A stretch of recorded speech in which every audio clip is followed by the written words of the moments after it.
Video like जरूर कर लीजिए और ऐसे वीडियो लगातार फ्री में पाने के लिए चैनल को तुरंत सब्सक्राइब कर लीजिए और बेल आइकन को जरूर टैप कर लीजिए ताकि आगे भी सारे वीडियो आपको मिलते रहे। यूट्यूब में फॉलो करते हैं तो प्लीज ये वाला फ्री टेलीग्राम चैनल जरूर ज्वाइन कर लीजिएगा। सारे नोटिफिकेशन सारे अपडेट यहीं पे आते हैं, ध्यान रखिए। नमस्कार साथियों, स्वागत है आपका स्टडी फॉर सिविल सर्विसेज में और ये है हमारी ज्योग्राफी की क्लास और मैं हूं निशित मिश्रा। साथियों, आज की हम क्लास में चर्चा करने वाले हैं भारतीय जलवायु के कोपेन वर्गीकरण के बारे में। कोपेन का जलवायु वर्गीकरण बहुत इंपॉर्टेंट है। अगर आप सिविल सर्विसेज की तैयारी कर रहे हैं तो वहां पर ये सवाल आपने जरूर से ज्योग्राफी में देखा होगा, कोर टॉपिक है ज्योग्राफी का। तो चलिए शुरू करते हैं। इससे पहली क्लास में हमने बात करी थी भारतीय जलवायु के बारे में, बेसिकली मानसून के बारे में। चलिए देखते हैं। यहाँ पर देखिए, डायरेक्टली आपको ये याद ही करना है, इसको याद ही करना पड़ेगा, इसका कोई ट्रिक वगैरह नहीं है अभी तक तो, ठीक है। ये आपको याद ही करना पड़ेगा। अच्छा, याद इसमें क्या करना है ये भी मैं आपको बता दूं कि याद क्या करना है, ठीक है। आपको यहाँ पर याद रखना है ये वाली चीज़ें, ठीक है, कोड और यहाँ पर किस तरीके की जलवायु है ये। तो AW जो कोड होता है ये दक्षिण पश्चिम मानसून से जुलाई सितंबर तक वर्षा तथा शुष्क शीत के बारे में इंडिकेट करता है। AMW बताता है दक्षिण पश्चिम मानसून के समय 200 सेंटीमीटर से अधिक की बरसात को।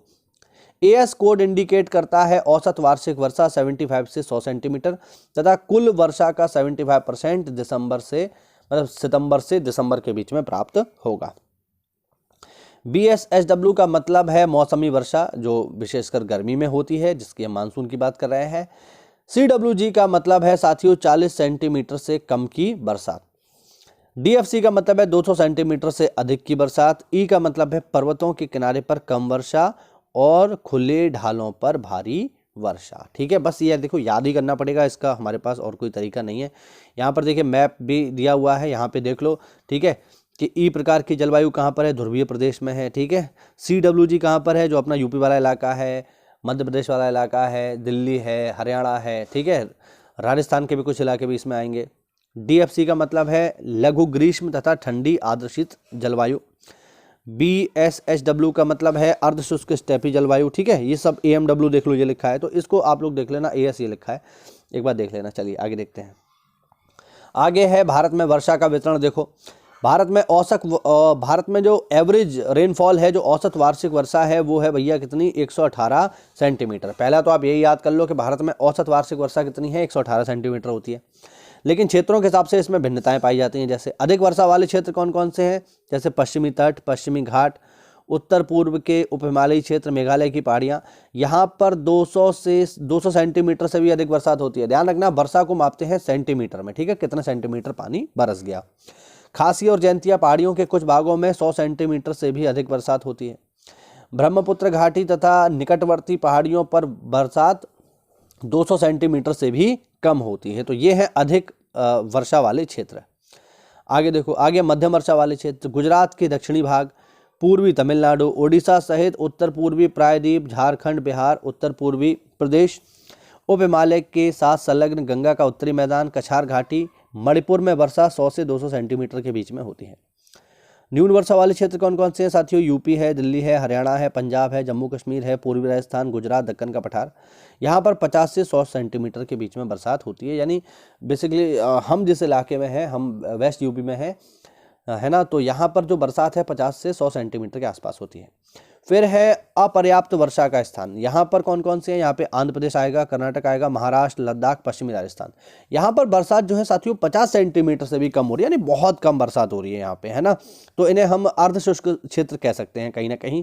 और अगर आप पश्चिमी राजस्थान में जाएंगे तो वहाँ तो बेसिकली आपको मरुस्थली मिलने वाला है।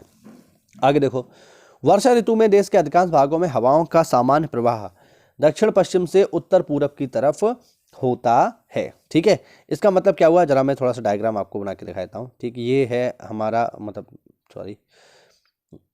एक डायग्राम बना देता हूँ मैं। ये है हमारा प्यारा भारत, ठीक है। तो यहाँ पर जो कह रहा है ना कि वर्षा ऋतु में जो हवाओं का प्रवाह होगा वो होगा दक्षिण पश्चिम से, यानी कुछ इस तरीके से होगा, ये ऐसे करके हो गया ना। ये हो गया दक्षिण पश्चिम से उत्तर पूर्व, हो गया नहीं हो गया, ये हो गया दक्षिण पश्चिम और ये हो गया उत्तर पूर्व। तो हवाएं इस तरीके से चल रही हैं यहाँ पे, ठीक है, ये कहना चाह रहा है। परंतु हिमालय की उपस्थिति के कारण ये उत्तर पूर्व और गंगा के मैदानों में दक्षिण पूर्व और पूर्व से प्रवाहित होता है। भारत में सितंबर महीने से मानसून का प्रत्यावर्तन।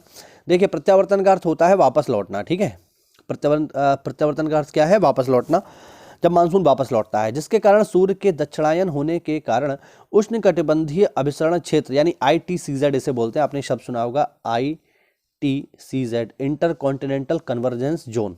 बेसिकली मानसून आगमन के लिए ITCZ ही आपको समझना पड़ेगा, तभी आप मानसून की विधि को समझ पाओगे। ठीक है, हाँ।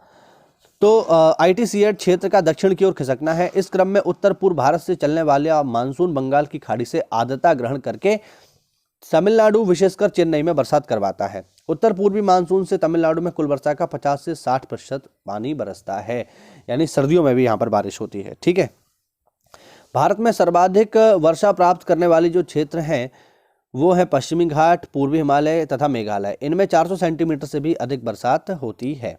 ठीक है, भारत में मासिनराम 1148 सेंटीमीटर, मेघालय देश ही नहीं बल्कि दुनिया का सबसे बरसात वाला स्थान है, यानी यहाँ पर सबसे ज़्यादा बरसात होती है। मासिनराम में पहली जगह होती थी चेरापूंजी, आप लोगों ने जरूर इसके बारे में सुना ही होगा।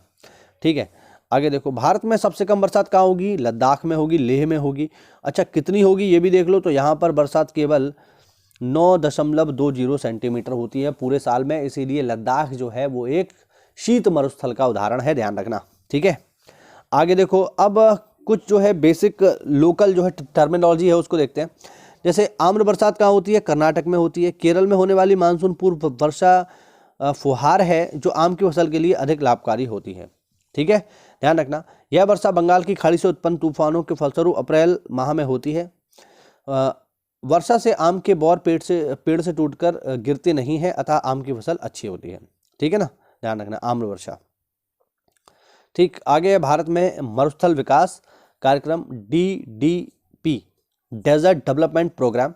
इसमें बेसिकली आपको ध्यान रखना है कब से शुरू हुआ है, तो 77 से 78 में पहली बार शुरू हुआ। उसके बाद सेकंड इसका जो फेज़ है वो 1995 से 1996 में शुरू हुआ। ठीक है, और देख लो यहाँ पे, अब गर्मियों में आने वाले कुछ लोकल तूफान हैं जो पेपर में पूछता है। जैसे अभी हमने एक देखा आम्र वर्षा, तो आम्र वर्षा साथियों कहाँ होगी? ध्यान रखना, आम्र वर्षा जो है केरल में होगी। ठीक है, कर्नाटका में होगी। ठीक, हाँ, क्योंकि ये आम को पकाने में सहायता देती है, इसलिए आम्र वर्षा। फूलों वाली वर्षा कहाँ होगी भैया? केरल में होगी, क्योंकि ये कहवा की फसल के लिए लाभदायक है।